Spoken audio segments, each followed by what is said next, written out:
इस्लाम नहीं है, ये गैर इस्लाम है। लड़कियों को रेप कर देती है। ये हमारे लिए बहुत बहुत बुरा हाल है अफगानिस्तान। एयरपोर्ट के अंदर दम घुट दिया उन लोगों ने भीड़ में। हमारी सारी अफगानिस्तान को भेज दिया इन लोगों ने। जो लड़की को रेप किया है उसको उसकी माँ बाप भाई बहन के सामने उसका रेप किया है। अब हेल्प कर दो, अपने अफगानिस्तान के साथ हेल्प कर दो प्लीज़। नाम क्या आपका? मीना उमरी। कितने दिन पहले आप इंडिया आई? पहले तो मैं 2018 में मैं इधर आई थी।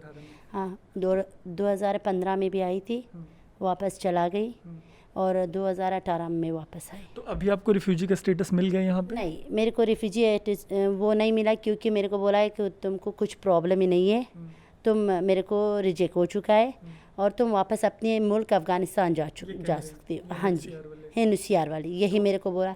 और मैंने दोबारा अप्लाई किया है, अभी तक तो हमको कुछ पता नहीं, ऐसे बैठी हूँ। ठीक है, तो अभी जो हालात है उसमें आप वापस जाना चाहेंगे अफ़गानिस्तान? तो कोई तो हम लोगों से वजह से आप लोगों को पता है कि इस हालत में कोई महिला जा सकती है अफ़गानिस्तान। महिला को छोड़ दो, कोई जेंट्स या कोई मर्द जा सकती है अफ़गानिस्तान मरने के लिए। उधर हालत का कितना ख़राब है, कितने सीरियस है। हमारे कितने लोग और 2 बच्चे जो प्लेन से गिर चुका है वो तो आप लोगों ने देखा। और 3 दिन से हम तो बिल्कुल हालत हमारी ख़राब है। जो अफ़गानिस्तान के सभी रुकने वालों को, जहाँ हमारी सारी अफ़गानी लोग हैं उधर, उन लोगों का हालत कैसी है। महिलाओं को, बच्चों को, बुढ़े को, जवानों का, सभी का हालत ख़राब। एयरपोर्ट में देखो, एक तरफ से तालिबान उन पर अटैक कर रही है, एक तरफ अमेरिका लोगों का उन पर गोलियां चलाती है। क्योंकि महिलाओं को अंदर, मतलब एयरपोर्ट के अंदर भी नहीं जाने देती है और एयरपोर्ट के बाहर भी। तो वो लोग क्या करें, कहाँ जाए। ठीक है, आप एक बात बताएं, जब तालिबान पहली बार आया था तब का आपको कुछ याद है? वहाँ पे क्या हालात थे उस टाइम? जो मैं तालिबान आई थी, मैं तकरीबन 10 साल की थी।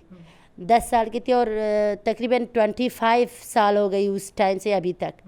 वो उस टाइम जो तालिबान आई थी, बहुत ज़्यादा लेडीज़ को मारती और पीटती थी, पत्थरों से संसार करने की वजह से बहुत हालत उस टाइम भी ख़राब थी। और उस टाइम मैं तो इतनी छोटी थी, मैं इतनी डर जाती थी कि मैं बाहर नहीं निकल सकती थी। और इतना बड़ा दुपट्टा, मम्मा बोलती थी कि बेटा अगर तुम कुछ चीज़ लेने के लिए जा रही हो तो दुपट्टा सर पर कर दो, क्योंकि तालिबान तुमको मारेगी। हालत बहुत ख़राब थी अभी तक तो थोड़ा सा ठीक थी। अभी भी जो तालिबान कल परसों आई है, समंगान और हेरात, मज़ार, खुंदूज, बदख्शान, कंदार, इन लोगों का हालत बिल्कुल ख़राब है। महिलाओं को, लेडीज़ को, जवानों लड़कियों को इंजेक्शन देके बेहोशी की हालत में ताबूत में डाल के पाकिस्तान ले जा रही है। और एक घर में जो मैंने तकरीबन सुबह 8-9 बजे के मैंने फ़ोन किया था अपने फ्रेंड को समंगान में। मैंने उसको हाल चाल पूछने के लिए, मेरे मम्मा का फ़ोन बंद था, मैं परेशान होकर गई। मैं उसको फ़ोन किया, मैंने बोल दिया तुम मेरे मम्मा का नंबर में ट्राई कर दो, इंटरनेट तो उसका बंद है, एक बार मेरे को आवाज़ दे दो कि इसका हालत क्या है, कहाँ पर है मम्मा और मेरे फैमिली क्या किधर है। तो उसने बोल दिया कि उसको छोड़ दो बहन, तुम मेरी बात सुनो कि यहाँ का हालत बहुत ख़राब है, कभी भी मत आओ। मैंने बोल दिया क्यों? अभी तो शांत है, तालिबान बोलती है कि महिलाओं को कुछ नहीं बोलती और जो सरकारी अफसरों है उसको कुछ नहीं बोलती। बोल दिया सब झूठ है, सभी दिखावा है, सब ऐसे दिखाती है लेकिन पीछे पीछे ऐसे नहीं दिखती है। रात में जब इसको गज़मा का टाइम होती है, हर घर में घुस जाती है, लड़कियों को रेप कर देती है। ये हमारे लिए बहुत बहुत बुरा हाल है अफ़गानिस्तान। हमारी सारी अफ़गानिस्तान को भेज दिया इन लोगों ने, हमको बहुत प्रॉब्लम में डाला है। हमारी सारी फैमिलियाँ, सब लोग, पता नहीं कितने मुश्किल में इन लोगों ने 20 साल में लेडीज़ पढ़ाई किया है और अपने मुल्क को बना दिया और ज़िंदगी जी लिया। कौन चाहती है कि इंडिया आए या पाकिस्तान जाए या यूरोप जाए या कोई कंट्री में जाए, जो उसका अपनी कंट्री ठीक हो जाएगी तो क्या करेंगे लोग जो निकलने के लिए, क्या करेंगे, क्या वजह होती है। हमारी मुल्क शान से रहेगी तो हम क्या करेंगे दूसरों के मिल्क के आने के लिए, कोई तकलीफ नहीं होती है। और जो लड़की को रेप किया है उसको उसकी माँ बाप भाई बहन के सामने उसका रेप किया है। ये इस्लाम नहीं है, ये ये गैर इस्लाम है, जो बोलते हैं कि ये इस्लाम है, इस्लाम में तो ऐसे नहीं होती है। ये तो अगर मैं एक आधा सवाल आपसे और पूछ पाऊँ, आपकी फैमिली वहाँ पे है, कुछ पता चल पा रहा है जो फैमिली है उनकी हालत क्या है? अभी तक मेरे मम्मा का फ़ोन नहीं आया मेरे को। मैंने फ़ोन बहुत ट्राई किया है, मम्मा का फ़ोन नहीं लग रही है, और मेरे कज़न का और मेरे भाई बहन का भी फ़ोन नहीं लग रही है।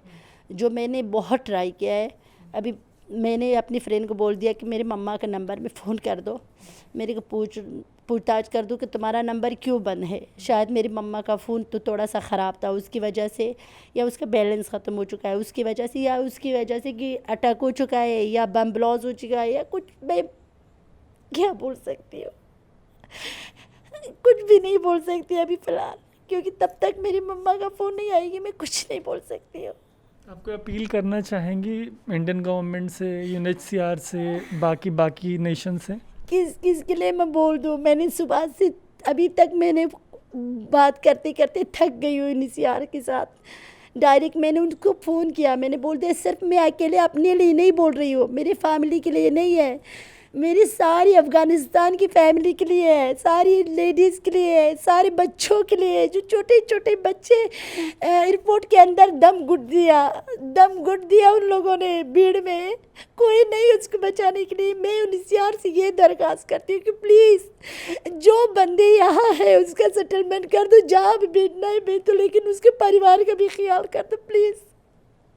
इतना पूछताछ करनी हो, अब हेल्प कर दो, अपने अफगानिस्तान के साथ हेल्प कर दो प्लीज़, और कुछ नहीं चाहिए आपको। अगर नहीं जाने देती कहीं पर मरने दो यहीं पर, और हमारी क्या है यहाँ, मेरे 2 छोटे बच्चे हैं, मेरी पूरा फैमिली अफगानिस्तान, मेरी पूरा अफगानिस्तान बर्बाद हो गई, सारी जवानी और बच्चे बूढ़े सभी तबाह हो गई। क्या फ़ायदा हम लोगों के जीने का यहाँ, क्या फ़ायदा? तो किसके लिए हाथ फैला दिया? हमारी गवर्नमेंट तो भेज दिया सभी को। एक आखिरी सवाल, आपको किन हालातों में आना पड़ा था, किन वजहों से आना पड़ा था वहाँ से? आने के लिए तो बहुत ज़्यादा सवाल है भाई, कौन सी बोल दूँ। ये लेडीज़ पर अत्याचार थी, और मुझ पर बहुत अत्याचार थी, जो मैंने सहन लिया। काश मेरे को 5-6 साल पहले इतना हिम्मत जो अभी है, जो यहाँ का गवर्नमेंट मेरे को दे दिया, यहाँ का लेडीज़ मेरे को दे दिया। यहाँ मैं डॉक्टर के पास चला गया, मेरे को डॉक्टर ने समझा दिया, और मैं सिलेक्ट दफ्तर से आराज से बहुत से पासगुजार हूँ, जो उन लोगों ने मेरे को समझाया और मेरे साथ हेल्प किया। और मैंने अपनी सारी जो मेरे फ्रेंड है, जो यहाँ लेडीज़ होती है, शरीफा साहब, ज़रगुना जी और मीना जी, सबसे मैं बहुत सिपासगुज़ार हूँ, जो हमारी ये फ्रेंड हमारी साथ है, हमको हिम्मत देती है हमको, वरना तो मैं टूट चुकी थी। मैं नहीं, अगर मैं आई भी थी यहाँ तो मेरे ले जाने के लिए बार बार मेरे हस्बैंड आया, मेरे को मारा, मेरे को पीटा, पब्लिक में बहुत हालत ख़राब कर दिया कि चलो मेरे साथ अफ़गानिस्तान में। तब हुआ जब तालिबान नहीं था, अब तो मतलब नहीं था। उन लोगों का तालिबान के साथ रिलेशन बहुत कड़क से है। जब से मेरे को मारा था, मेरे सारी बदन पर दाग निशान है जो उन लोगों ने मेरे को मारा है। और इधर भी जो गन का बंदूक के साथ मेरे को मारा था, बहुत ज़्यादा मेरे को है। लेकिन मेरे तरह हर लड़की, हर औरत इधर इंडिया में जो आया है, अपने बदबख्ती और बेचारिकी की वजह से आया है। कोई शौक़ से नहीं आया है, कोई अपनी जायदाद, ममलकत और अपने मुल्क को नहीं छोड़ देती है।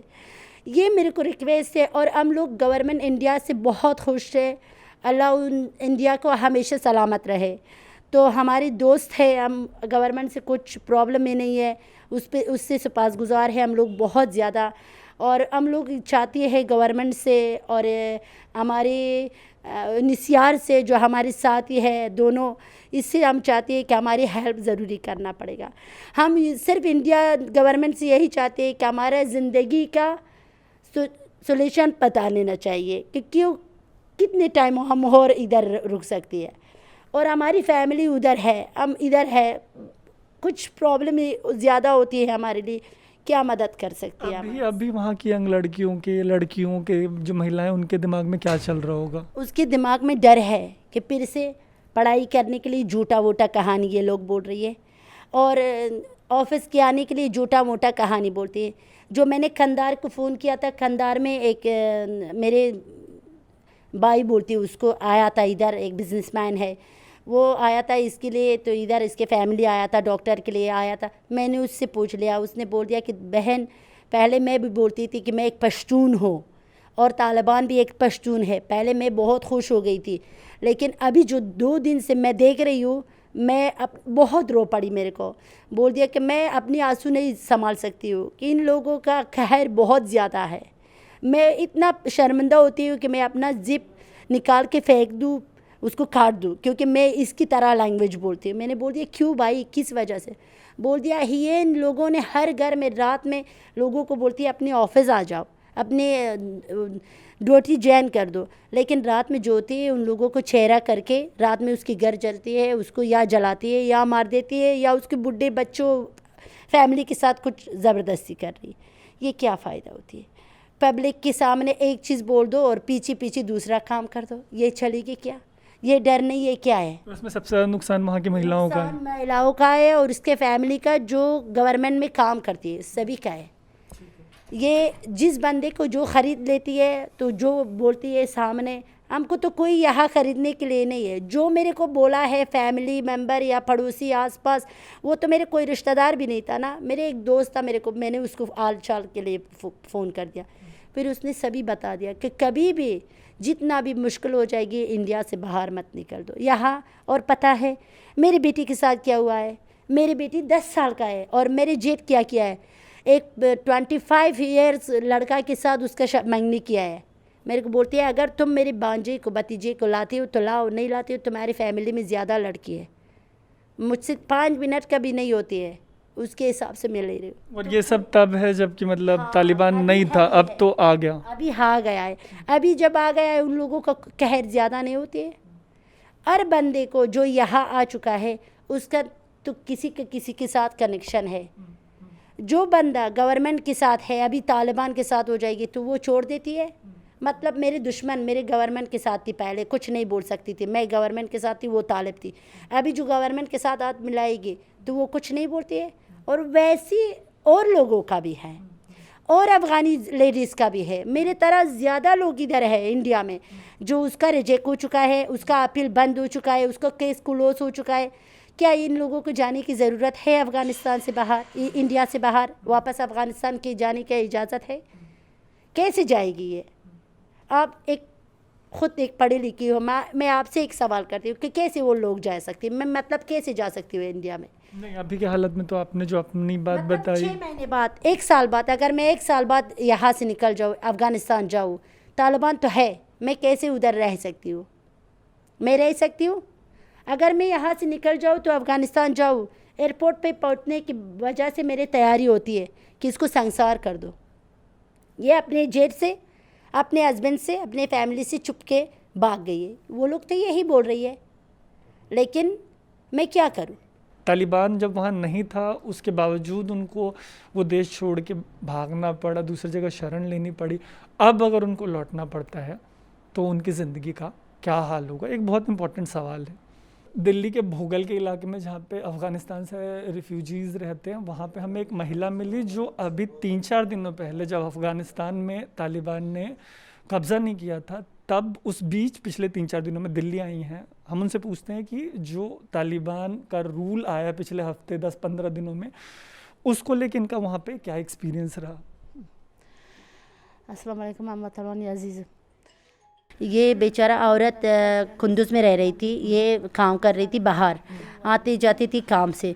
जब दूसरी दिन आया था कुंदुज़ में, तालिबान जो कुंदुज़ को कब्ज़े किया था इसको भी अपने साथ लेकर गई। 3 महीने तालिबान के कब्ज़े में था।